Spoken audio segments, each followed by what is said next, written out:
ଆଜିର ବଡ଼ ଖବର ନୂଆ ଅପଡେଟ୍ ଆଜିର ପାଣିପାଗ ଖବର ଆସନ୍ତା 6 ଯାଏଁ କାଳବୈଶାଖୀ ଝଡ଼ ଏହି 11 ଜିଲ୍ଲାକୁ ଅରେଞ୍ଜ ୱାର୍ଣ୍ଣିଂ। ତ ଫ୍ରେଣ୍ଡସ୍, ସମ୍ପୂର୍ଣ୍ଣ ଖବର ଜାଣିବା ପୂର୍ବରୁ ଆପଣମାନେ ଯଦି ଆମ ଚ୍ୟାନେଲକୁ ପ୍ରଥମ ଥର ପାଇଁ ଆସିଛନ୍ତି ତାହେଲେ ଆମ ଚ୍ୟାନେଲକୁ ଲାଇକ୍ କରନ୍ତୁ ଓ ସବସ୍କ୍ରାଇବ୍ କରନ୍ତୁ ଓ ଯଦି ପାରୁଛନ୍ତି ଆପଣମାନଙ୍କ ସାଙ୍ଗମାନଙ୍କ ସହିତ ସେୟାର କରନ୍ତୁ। କାଳବୈଶାଖୀ ପ୍ରଭାବରେ ରାଜ୍ୟରେ ବର୍ଷା ଲାଗି ରହିଛି। ଅଧିକାଂଶ ସ୍ଥାନରେ ହାଲୁକାରୁ ମଧ୍ୟମ ଧରଣର ବର୍ଷା ହୋଇଛି। ରାଜ୍ୟର ବହୁ ସ୍ଥାନରେ ଆକାଶ ମେଘାଚ୍ଛନ୍ନ ରହିବା ସହ ହାଲୁକା ବର୍ଷା ହୋଇଛି।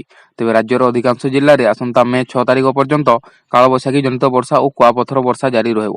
ଭୁବନେଶ୍ୱର ସ୍ଥିତ ଆଞ୍ଚଳିକ ପାଣିପାଗ କେନ୍ଦ୍ର ପକ୍ଷରୁ କୁହାଯାଇଛି ଯେ ଆସନ୍ତା 24 ଘଣ୍ଟା ମଧ୍ୟରେ ଅପରାହ୍ନ ସୁଦ୍ଧା ରାଜ୍ୟର ଅଧିକାଂଶ ଜିଲ୍ଲାରେ 40ରୁ 50 କିମି ବେଗରେ ପବନ ବହିବ ସହ ଝଡ଼ ବର୍ଷା ହେବ।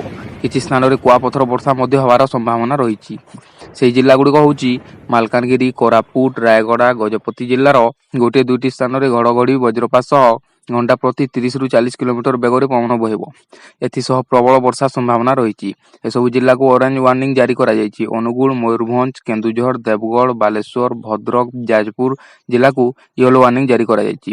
ସୂଚନା ଅଛି କି ସମ୍ପ୍ରତି ରାଜ୍ୟ ଉପରେ ଦେଇ ପୂର୍ବ ବିଦର୍ଭରୁ ଉଭୟ ଅଭ୍ୟନ୍ତରୀଣ ତାମିଲନାଡୁ ପର୍ଯ୍ୟନ୍ତ ଲଘୁଚାପ ପବନ ପ୍ରଭାବିତ ହେଉଛି।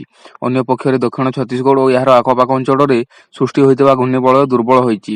ଅରେଞ୍ଜ ୱାର୍ଣ୍ଣିଂ ଜିଲ୍ଲାଗୁଡ଼ିକ ହେଲା ମାଲକାନଗିରି, କୋରାପୁଟ, ରାୟଗଡ଼ା, ଗଜପତି ଜିଲ୍ଲାର ଗୋଟିଏ ଦୁଇଟି ସ୍ଥାନରେ ଘଡ଼ଘଡ଼ି ସହ ବଜ୍ରପାତ ହେବ ଏବଂ ଘଣ୍ଟା ପ୍ରତି 30ରୁ 40 କିଲୋମିଟର ବେଗରେ ପବନ ବହିବା ସହ ପ୍ରବଳ ବର୍ଷା ହେବାର ସମ୍ଭାବନା ରହିଛି। ବଜ୍ରପାତରୁ ରକ୍ଷା ପାଇବା ପାଇଁ ବଜ୍ରପାତ ସମୟରେ ପାଣିପାଗ ଉପରେ ନଜର ରଖିବା ସହ ସୁରକ୍ଷିତ ସ୍ଥାନରେ ଆଶ୍ରୟ ନେବାକୁ ଲୋକଙ୍କୁ ପରାମର୍ଶ ଦିଆଯାଇଛି।